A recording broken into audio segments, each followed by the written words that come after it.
My sister tried to steal my wedding date, so I let her have it. Now she's suing me for ruining her life.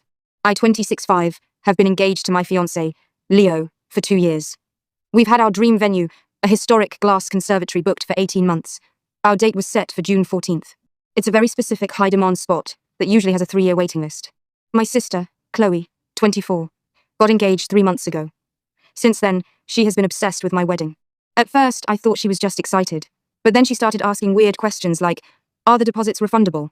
And, don't you think June is too humid for your hair? Last month, at a family dinner, Chloe dropped a bombshell. She announced she was pregnant. She's not, and said her only dream was to get married in June before she started showing. She then looked me dead in the eye and asked if I would gift her my venue and date because, as the older sister, I should want her to have a stress-free pregnancy. My parents immediately jumped on her side. They told me I could just wait another year and that it would be a beautiful family sacrifice. Here is where I might be the jerk. I didn't argue. I just smiled and said, you know what? If it means that much to you, take it. Chloe was ecstatic. My parents called me a saint.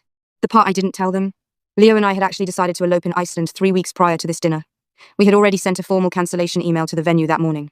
However, because the venue has a replacement clause, if someone else takes the date within 24 hours of a cancellation, the original holder, me, gets their $5,000 deposit back, and the new party assumes all remaining contracts. I didn't cancel the date. I transferred the contract to Chloe. What Chloe didn't realize is that the historic glass conservatory has a mandatory catering minimum of $25,000, a strict no children policy, ironic, given her fake pregnancy, and a dress code that requires formal black tie.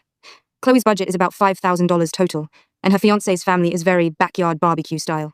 Last week, Chloe got the first invoice from the venue. She called me screaming, saying I trapped her into a contract she can't afford. She realized that by taking my gift, she also took on the legal liability for the remaining $30K plus in vendor fees I had lined up. When I told her I couldn't help because Leo and I were currently standing under a waterfall in Iceland, she lost it. My parents are now calling me calculated and cruel, and Chloe is threatening to sue me for fraudulent inducement because I knew she couldn't afford it. I told her she could always just cancel, but since it's now less than 90 days out, she'll owe the venue 100% of the fees regardless. AITA for giving my sister exactly what she asked for.